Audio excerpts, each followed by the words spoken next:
Navigating across vast distances tests your skills, your preparation, and your endurance, and as the Flannel Daddy says, I'm going to say it again.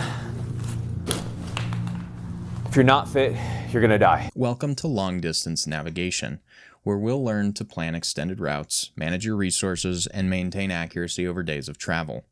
Let's master the journey ahead. Long distance navigation involves unique challenges, specifically like managing resources, maintaining accuracy, combating team fatigue, and ensuring security over extended periods of time. By planning carefully and coordinating effectively, you can cover vast distances safely and efficiently, whether for military missions, backcountry treks, or emergency operations. Planning extended routes requires precision. For route design, you should be breaking the journey into manageable legs by using topographical maps to identify terrain features like ridges or valleys and finding rest points. For checkpoints, you should be marking recognizable landmarks like hilltops or river crossings to track progress and confirm your position. Accurate distance and time estimation is also critical. For the terrain impact, you need to consider steep slopes, dense vegetation, or soft ground like sand, which will slow your movement. Estimate 2 to 4 kilometers an hour on flat terrain, less on rough ground.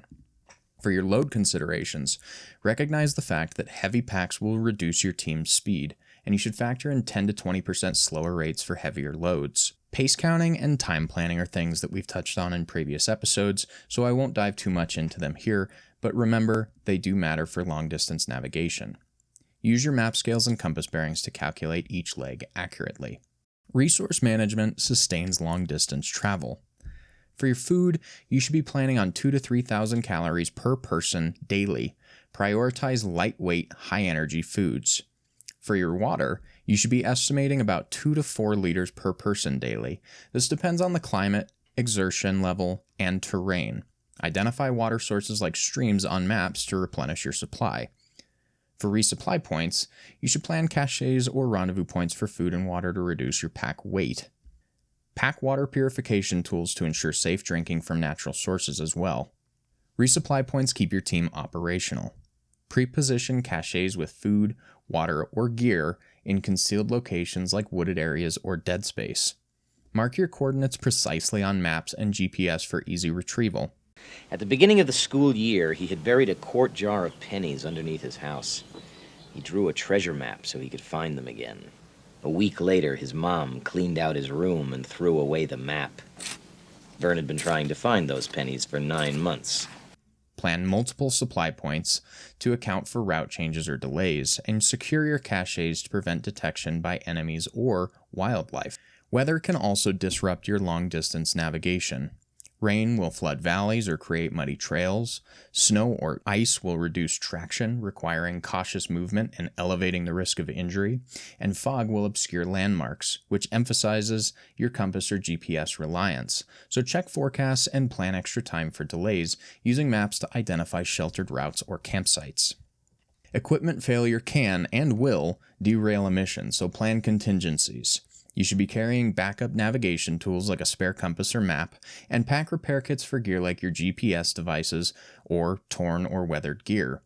Use redundant systems like plotting GPS waypoints on paper maps, and train in manual navigation techniques like resection to maintain accuracy without tech. Team coordination and morale are also vitally important on these types of adventures. For navigation responsibilities, you should assign roles like lead navigator, a pace counter, or communicator to distribute the tasks among your group. Communication involves using clear signals or encrypted radios to stay aligned, especially in hostile areas. For morale management, you should be scheduling rest breaks, share tasks, and celebrate milestones like reaching checkpoints to keep spirits high. Regular briefings ensure everyone knows the route and the contingencies. Fatigue also has a significant impact on your ability to make decisions.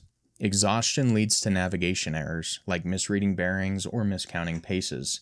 So you should be rotating demanding tasks amongst your group, like carrying heavy loads to manage energy levels. You should be planning rest stops every 1 to 2 hours to maintain focus, and monitor your team's health to catch signs of fatigue early, ensuring clear-headed navigation and maintaining morale. Security is of the utmost importance in hostile areas. So as we've discussed in previous lessons, you should be using terrain masking, avoid predictable paths, move during low visibility conditions, and maintain operational security by concealing your maps and limiting your radio use. Long-distance navigation is essential for multi-day patrols, wilderness treks, or survival missions. You should be practicing planning your routes, calibrating the pace counts, and distributing these tasks amongst your group. All of this requires preparation, coordination, and resilience, and by planning your routes, managing your resources, and maintaining security, you can cover vast distances with confidence. Thank you for watching, and we'll see you in the next one.